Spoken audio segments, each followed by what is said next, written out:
Of the 6th canto of Srimad Bhagavatam. Tomorrow I will be leaving Vrindavan. I get to give the Sunday lecture at the east of Kailash temple.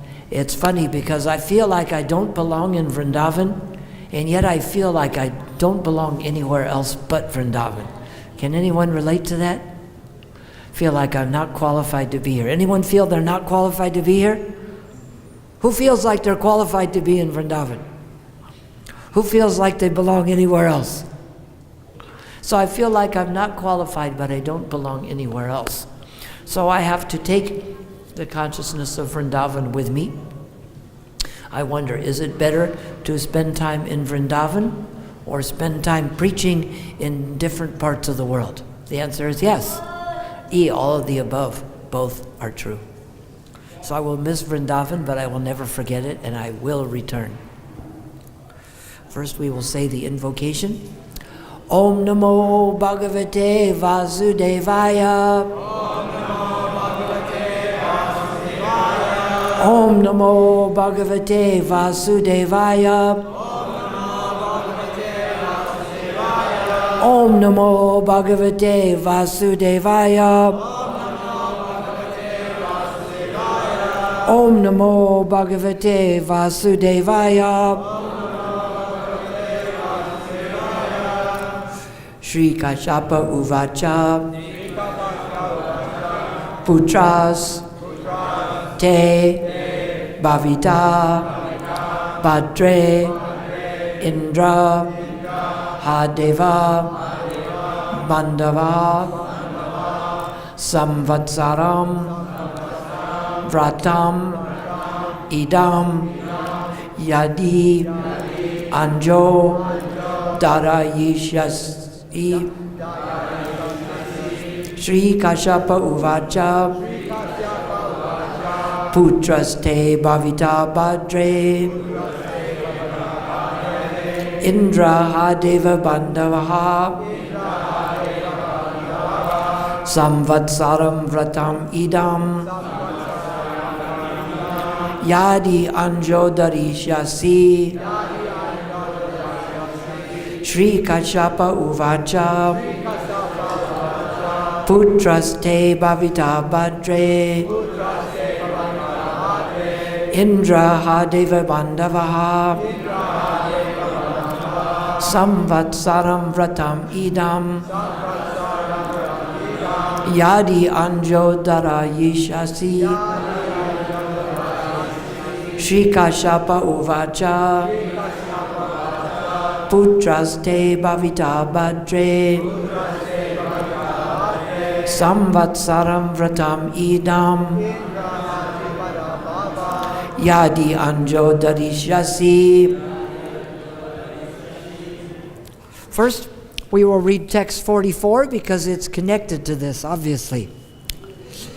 Iti sanchita bhagavan maricha kurunandanaha uvacha kinchit kupita atmanam cha vigarhayan. Iti, thus.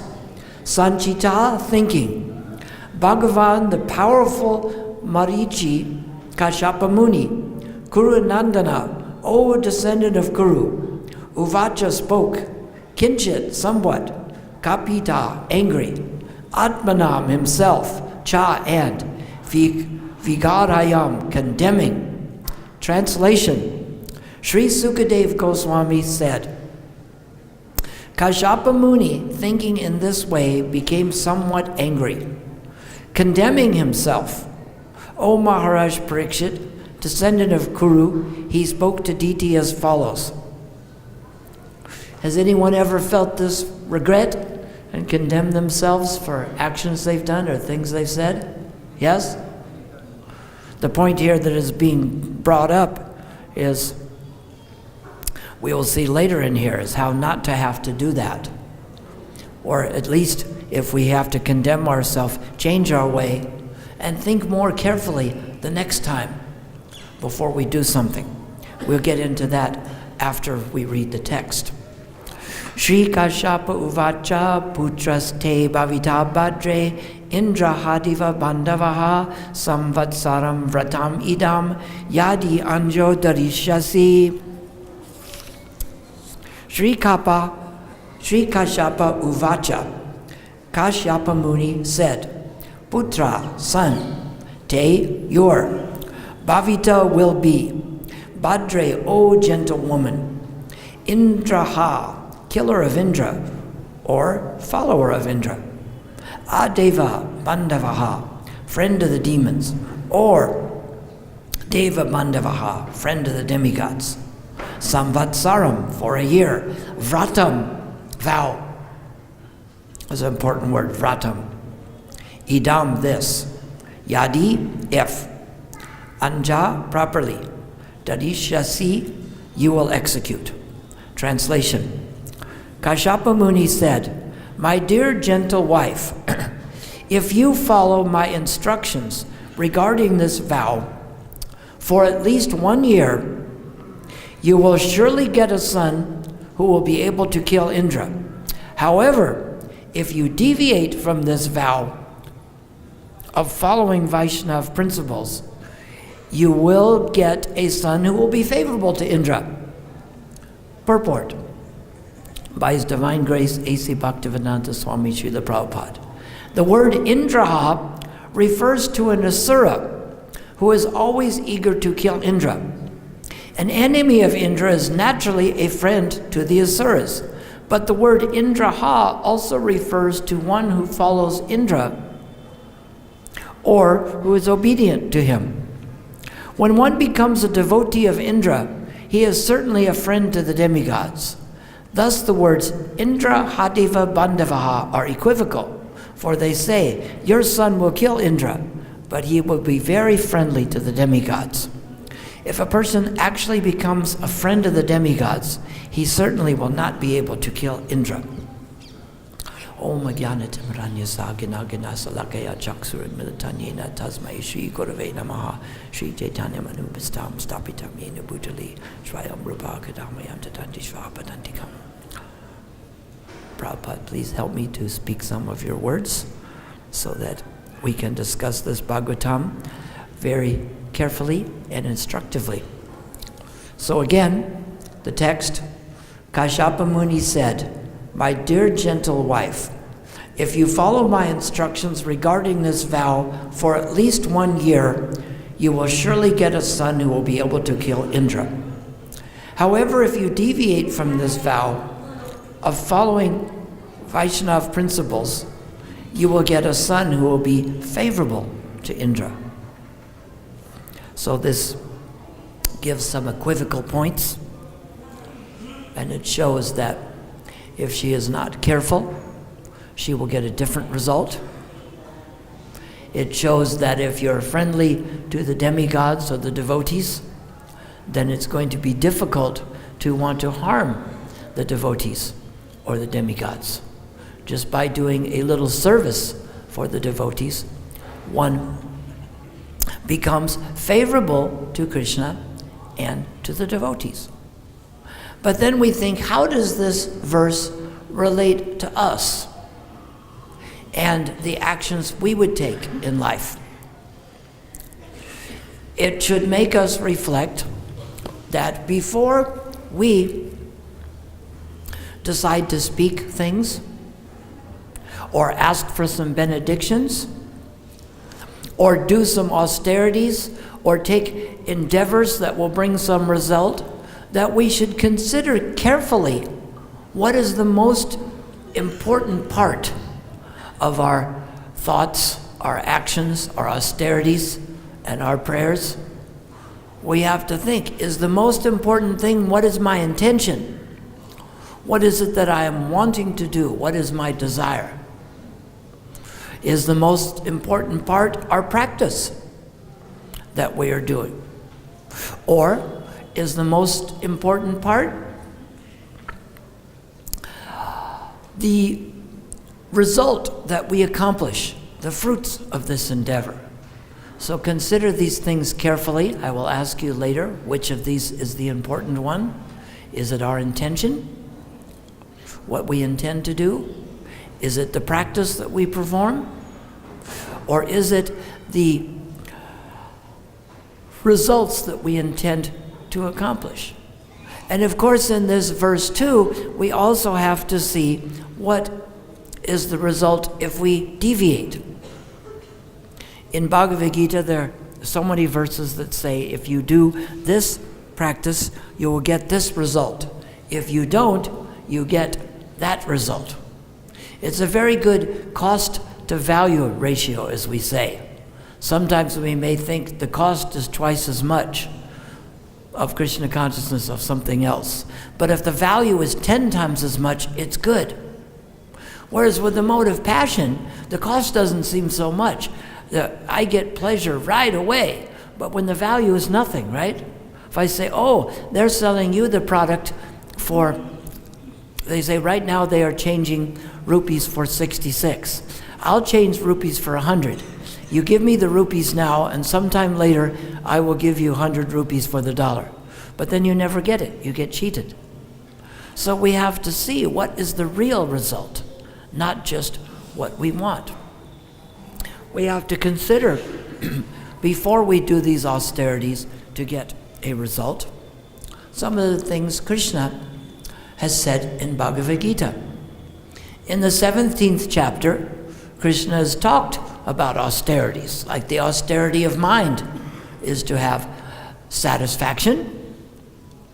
Sometimes that's hard because we want to go off to so many things. Anyway, satisfaction, simplicity, gravity, self-control, and purification of one's existence.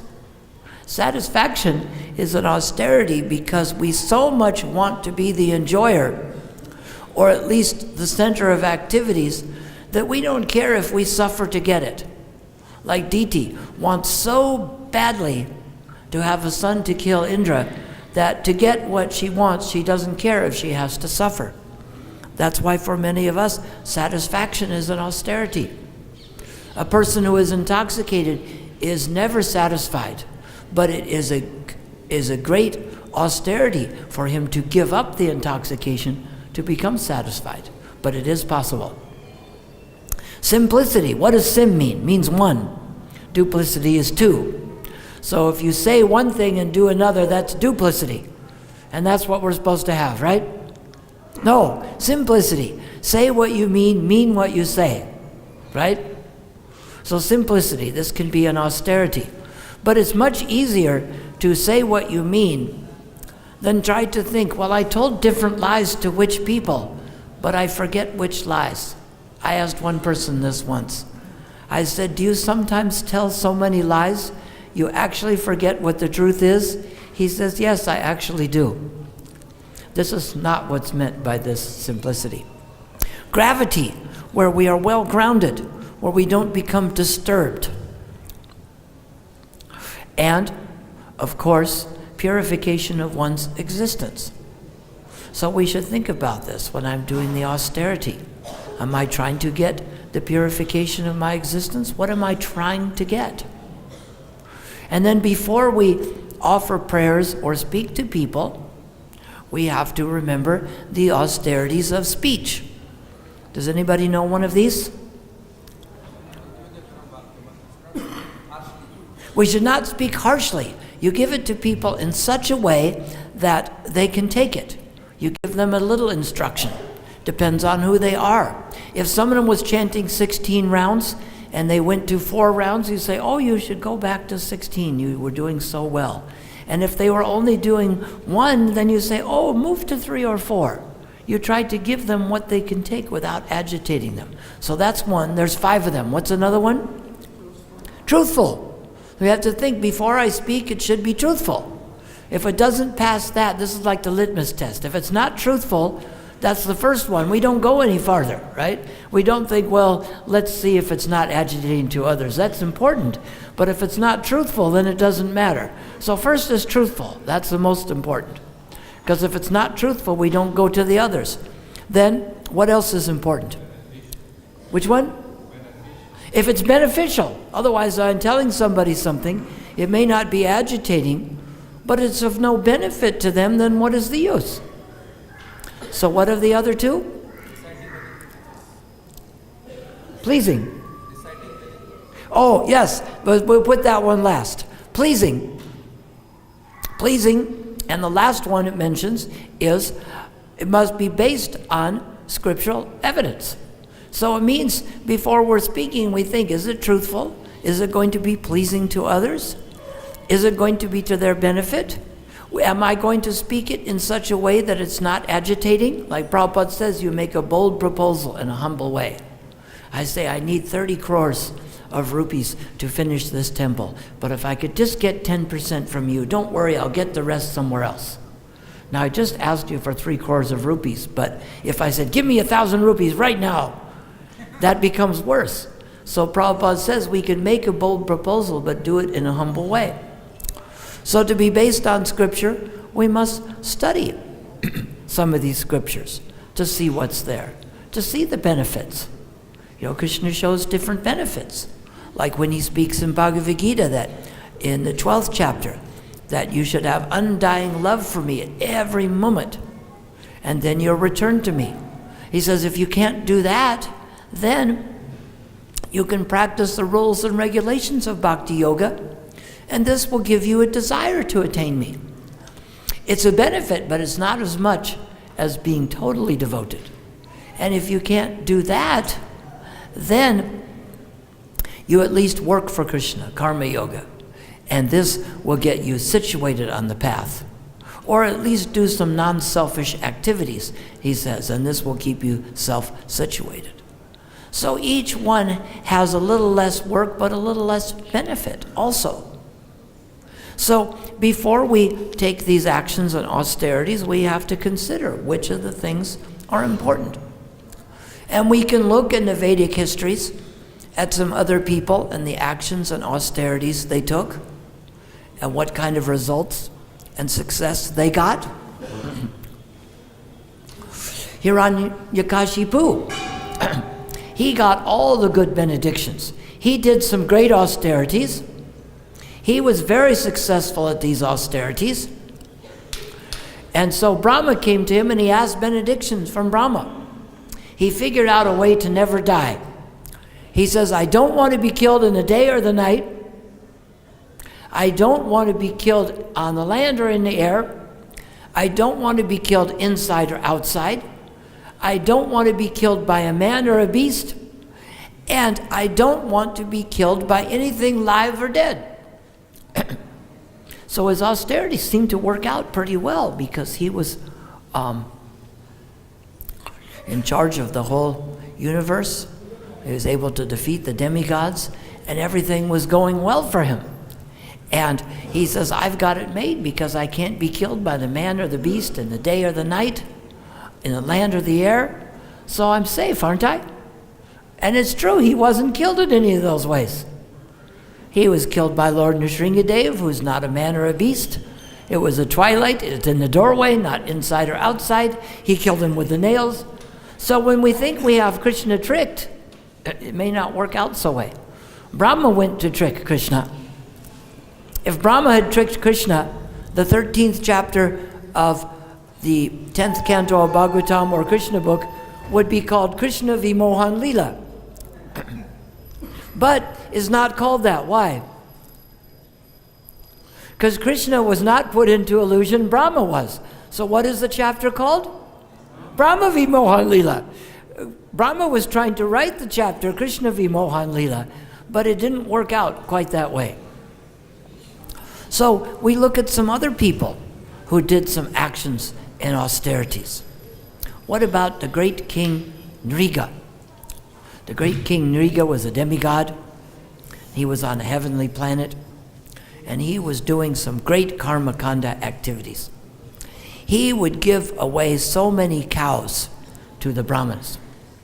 And these were cows that had only given birth to one calf, and they were given with silk wrappers, and they were not, the Brahmins were also given land and gold, and if they were unmarried, they were given a wife. So it seems like King Nriga really had it covered because he was getting so many pious activities from giving cows and property and wives and gold to the different brahmanas. And this was all working out so well until one day, one of the cows he'd given to a brahmana wandered back into King Nriga's own herd. So then King Nriga gave this cow to a second brahmana. When the first brahmana saw that the second brahmana was taking away the cow given to him, he became very angry. He says, "Why are you stealing my cow?" Second brahmana says, "No, this cow was given to me by King Nriga." And the first brahmana says, "No, it was given to me by King Nriga." And they each said, "This is a very special cow. I only want this cow." So King Nriga came along and they said, "You have taken back the cow from one brahmana and given it to another." King Nriga says, "No problem. I'll give 100,000 other cows to each of you." And that solved the problem, right? No. Sounds good. Just like Hiranyakashipu sounded good, Brahmas also sounded good. I mean, he hid away the calves and the cows, looked good for a while. So they said they would not accept any other cow. So King Nriga did many things that were pious. But when he died, he went before Yamaraj, and Yamaraj told him that you have a choice. You can take the results of your pious activities or the results of your impious activities. He's thinking, well, I have so many pious activities. If I take the results of my impious activities, I'll get them out of the way and that'll be the best, correct? No, it wasn't correct. He got his impious activities first, and he took birth as a lizard. Of course, good part was, in Dwarka, the young children there found a lizard in a well. And they asked Krishna to come and see this lizard. And Krishna reached in and grabbed the lizard out, and the lizard turned back into King Nriga, and King Nriga explained the story. So for a while he regretted being a lizard, but after he was touched by Krishna, everything became okay. So did his pious activities save him, or did Krishna save him? The touch of Krishna seemed to be better even than the pious activities. It relieved him from the impious activities. So we see the results of these different activities. And it helps us to see what is important and what is not as important. When Krishna went to the kingdom of Mithila, this is coming up to the time when Arjuna kidnapped Subhadra, and at the kingdom of Mithila, he met two individuals, the king Bahulasva and a Brahmin named Shrutadev. And they both wanted him to come for lunch at his house at the same time. No problem. Krishna expanded into two. If Krishna can expand into 108 forms to dance with gopis, or 16,108 to be with the wives of Dwarka, then he can expand into two forms to go to the house of Bahulasva, the king of Mithila, and to the Brahmin Shrutadev. And when he went to the king's house, the king had very nice chairs and canopies and a beautiful setup and very nice marble floors, and they served him a sumptuous feast. At the same time, meanwhile, at the very same time, at the house of Shrutadev, he had just little grass mats to eat off of and wooden planks to the grass mats to sit on and the wooden planks to eat off of. And he made some simple things like rice and dal and some simple sabjis. And which one of those two was Krishna satisfied with? Both of them. Krishna was satisfied with both of them. And they both offered prayers to Krishna which were very similar, because they each gave what they had. We see they each gave what they have, which is an important point there. We see a similar story to this that when Lord Rama was building the great bridge to Lanka, Hanuman was throwing the stones in the water. And there was a squirrel in the way. He tells the squirrel, sometimes it's called a spider, sometimes a squirrel, but there's kicking the dust into the ocean between Rameshwaram and Sri Lanka. And Hanuman says, move out of the way. I'm the mighty Hanuman, and I am helping Rama build the bridge to Lanka. And the squirrel says, I am trying to help build the bridge also. Hanuman says, what can you do? You're just a little squirrel. All you can do is kick some dust. And along came Lord Rama, and Lord Rama says, what are you doing? Hanuman says, this squirrel is in my way. I am trying to throw big boulders, and all he's doing is kicking a little dust.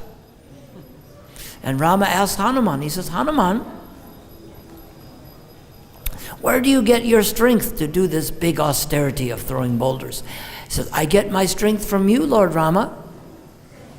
So where does the squirrel get his strength? He also gets it from you. Then you're each working to your own capacity. So each of your work is equal. This also tells me that if all I can be is a squirrel and just kick some dust, at least I should be careful to kick the dust in the right place and not kick dirt all over myself and the other devotees. Sometimes we do this. All we can do is kick a little dirt. At least the dirt should be put in the right place. You know, if you're putting the dirt there to make the building secure, it's one thing, but it's different if you throw it on the devotees and yourself. It won't have a good result, right? So if all we can do is throw a little dirt, we should throw it in the right place. We think about the Brahmin Sudama. Now Sudama, after Krishna was in Mathura, after he'd killed King Kamsa, he was sent to the Gurukul, and the Brahmin Sudama was also in the Gurukul with him. And the Brahmin Sudama was very poor. And he and his wife could hardly eat. And his wife said to him, he said, why don't you go to see your friend Krishna in Dwarka? And you can get some benediction from him. He will give you something. He says, well, you know, I love Krishna so much, I don't want to ask anything from Krishna, and I don't have much to take. What can I take? So he had nothing of himself, but he borrowed from the neighbors some chipped rice and put it in a cloth, right?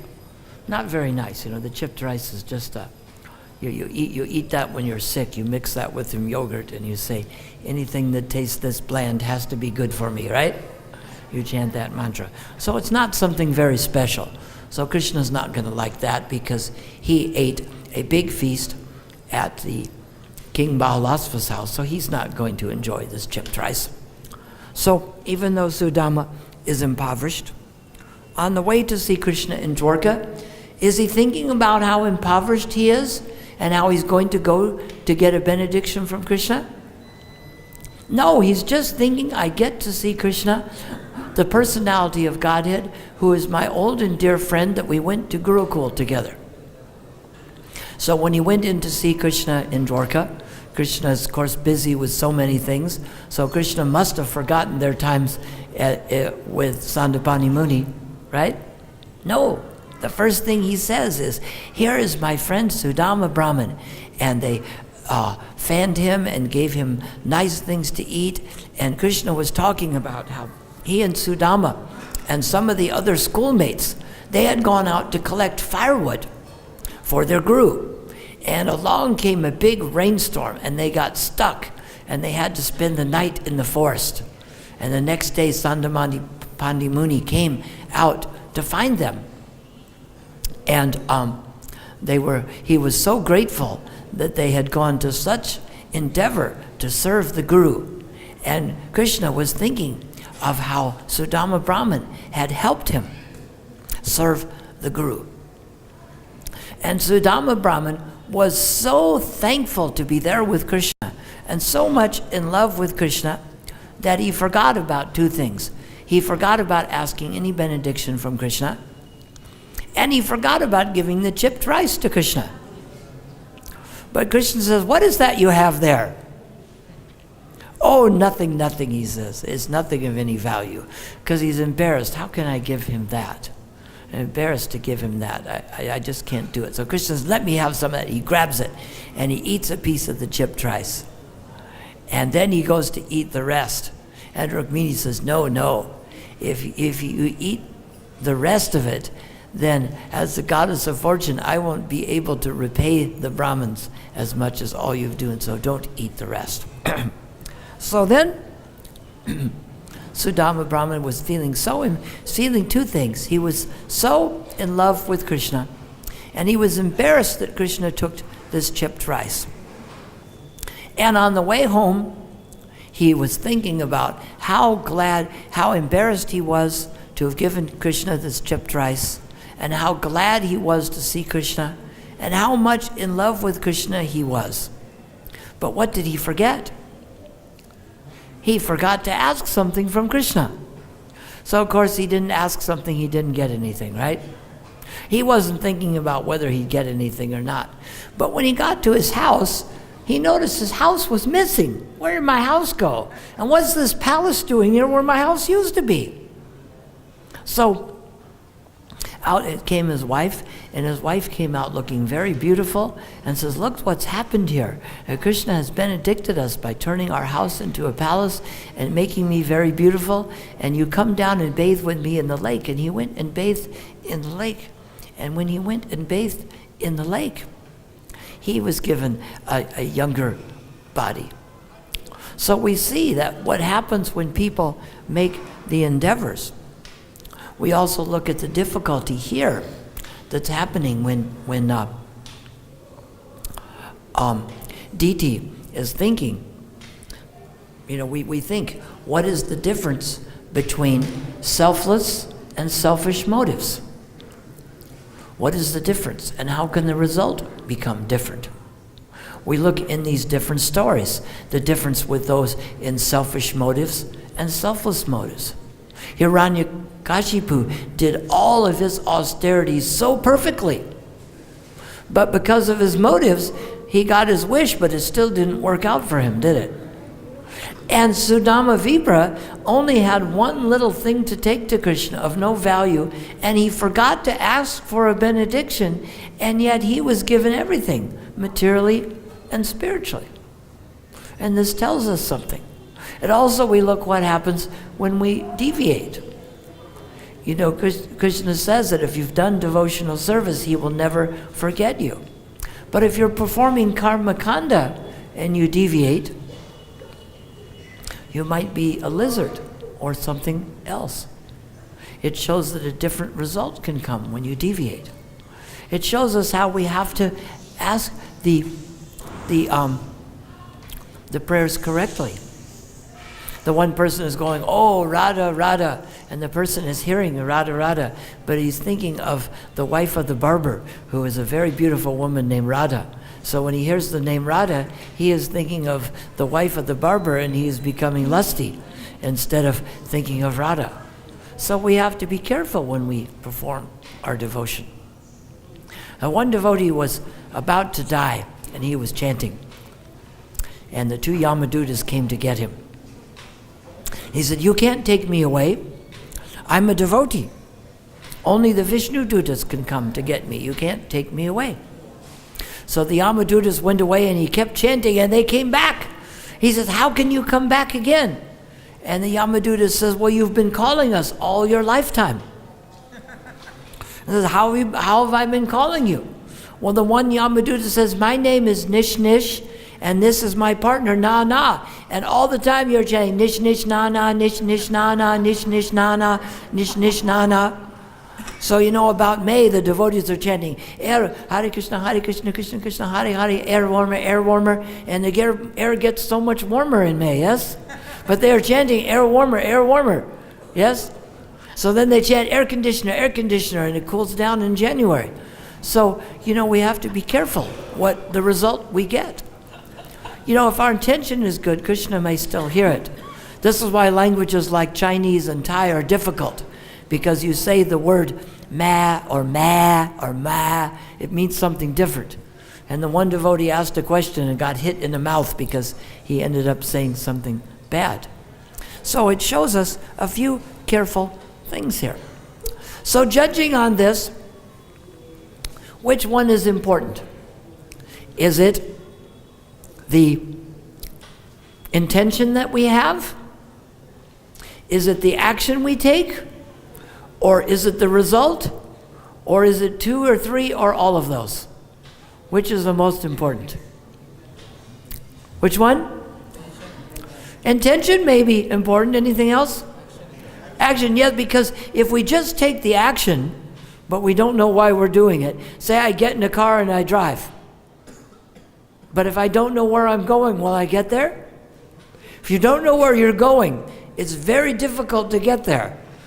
Because how will you get there? I don't know where I'm going. Am I there yet? Well, I don't know. I don't know where I'm going. Maybe I am, maybe I'm not. But if it's just intention, they say the road to hell is paved with good intentions. The person in the mode of ignorance, his determination never goes beyond dreaming. So I say, my chanting is better than yours because I don't chant at all today, but tomorrow I'm going to chant 32 rounds every day. So my chanting is better than yours, right? No, the intention, you have to act on the intention. We can't just have the intention, right? So both of those things are important. What about the result?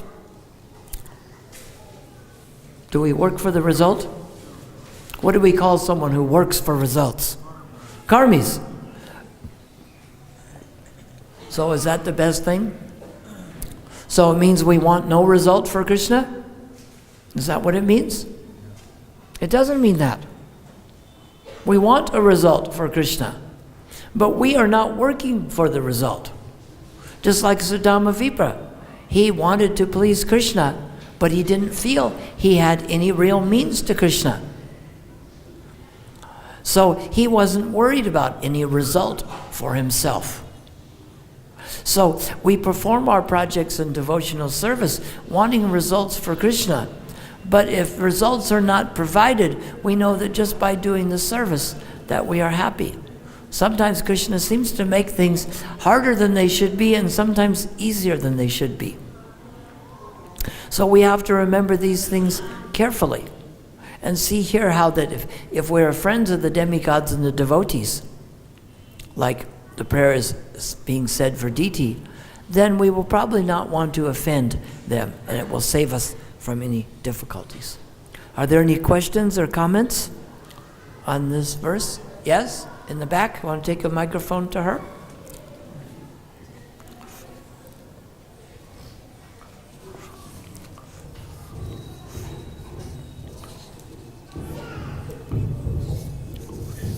Thank you for the enlightening class.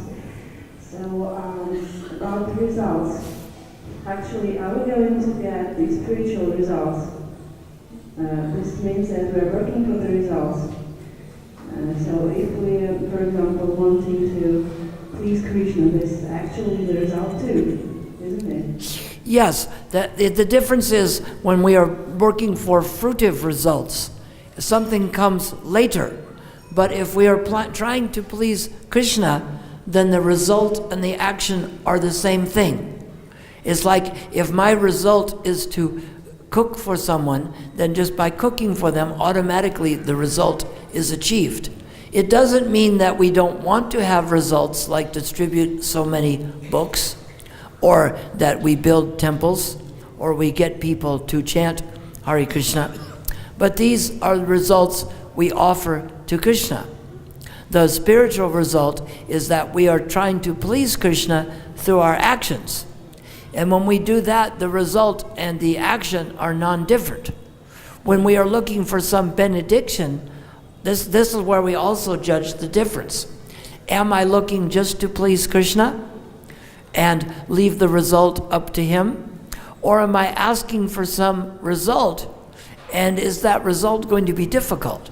So if the result is difficult or has some adverse effects, that's going to be really bad. But even if the result is something good, like we say, okay, I go to the temple and I pray that I will get more money so that I can put my children through education, and I pray that my children will have healthy babies, and I pray that so many things for ourselves. At least we're approaching a spiritual God, Krishna. But if we're approaching Krishna, who's all spiritual, but we're having a material relationship with him, then it's not going to be the same as if we want to please Krishna. Because we want to please Krishna, then he will want to please us. He says that as you surrender unto him, he rewards you. So if someone comes and asks a few benefits, they may get something, but they're not going to feel the same kind of satisfaction, the same kind of pleasure that they would get from just trying to please Krishna. So in that case, when we are working for Krishna, the service is the result. And the results may come when Krishna wants them to. But in this case, we see Diti is asking for something different. This is why this gets more tricky. If the action is to please Krishna, and I'm trying to distribute books or collect money for a temple, but somehow it doesn't work that day, but if I'm trying to please Krishna, then I get the spiritual result. But if my action is to get the result, to get a son who will kill Indra, or to get something who will cause harm to others, it may be difficult to get. It may take time, and even if I do, it may cause some problem. We may have many difficulties in life getting what we want, and we pray to Krishna for what we want. But is there a prayer we can pray to Krishna to make everything happen the way we want it to? Is there? Yes? Yes, there is a prayer. If we say, Krishna, today I have a wish. My wish is that everything will happen the way you arrange it to happen. Then I get my wish. So as long as I make my wish in connection with what Krishna wishes, I'm going to be okay. But if I ask Krishna for a list of other things, it may not work that way, right? It's not like George Carlin, the comedian, must have heard this from Prabhupada. He said the shopkeeper is thinking, please make sure that my shop is locked so no thief can get inside. And the thief is thinking, please make the shop unlocked so I can get in to steal something. And the comedian says, what is the use of being God if you don't know what to do until someone prays to you and gives you instructions? And then you get contradictory instructions and you get confused. He said, what would be the use of being God if this is the way it is? So it's not like Krishna is wondering what to do, waiting for us to pray to him for something. So that is why we do the things when we're chanting. We're just thinking about the chanting. And we're trying to perform the service. It's the service that's important. Even though we want the books to be distributed or we want the temple to be built, the immediate result is we are doing those things to please Krishna. And the more that we get involved in selfishness, the more difficult it will become, and the more mixed the results that will become, and the more we get involved in selflessness, just like trying to please Krishna. We look at Sudama Vipra. He needed so many things, but he didn't really have any result in mind. He didn't perform the thing in such a way or ask that he would get something. He didn't ask for any benefit. And he wasn't even concerned with the benefit. The real benefit was that he was in love with Krishna, and he gets to serve Krishna and express that love. So that's the benefit and the result. And through these stories, we can see that can be much easier achieved, and the value is much greater than trying to do some heavy sacrifices to get some benefit, either to go to a heavenly planet, or to benefit family members, or to harm somebody. These things, the benefits are limited and temporary, and they're also very troublesome. Just like if you conjure up the demon to go kill someone and he can't kill them, then he has to come back and kill you. This isn't the kind of result that you're looking for. If you're serving Krishna and the real result doesn't work out, the action you're trying to perform, you get the spiritual result because the action was to please Krishna. And you get that result whether it's a success or a failure. But in some of these actions, the risk of failure is so great. So in devotional service, you get success when it becomes successful, and you get success even when your endeavors don't make a material fruition. Is there one more question? Yes, take a microphone.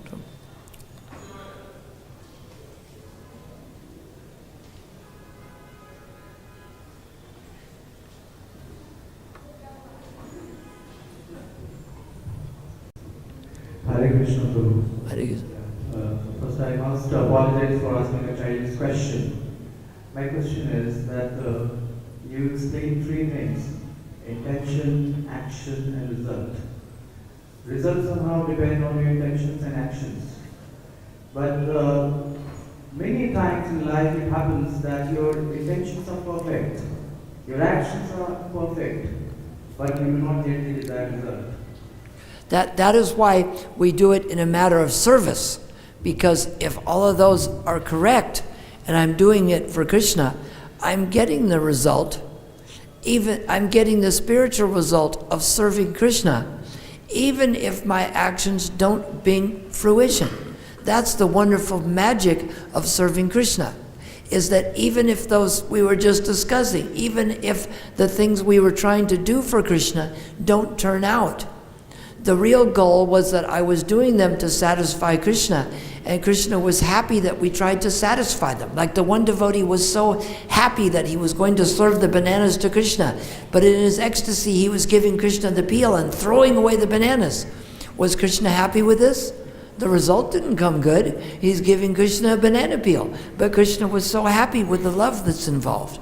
So what we have to remember is that that is the real result we want, is that our intention should be to serve and love Krishna, and our action should carry along those lines. And when that happens, the result of satisfying Krishna is more important than whether the things work out or not. Sometimes they don't work out. But if we satisfy Krishna and we go back to Godhead, and the spiritual world we say, yes, but when I was serving Krishna, I wasn't able to finish the temple I wanted to finish or distribute as many books as I want, but you ended up back in the spiritual world with Krishna. Did it work out? Right? Did it work out? It did work out. So that's what we have to remember. That's the real result we want. The result we want is to please Krishna, not to get something for ourselves. So it's 9 o'clock. We'll end there. Thank you so much. I'll miss you all in Vrindavan. Pray for me that I will be able to return to Vrindavan next year. Thank you. Hare Krishna.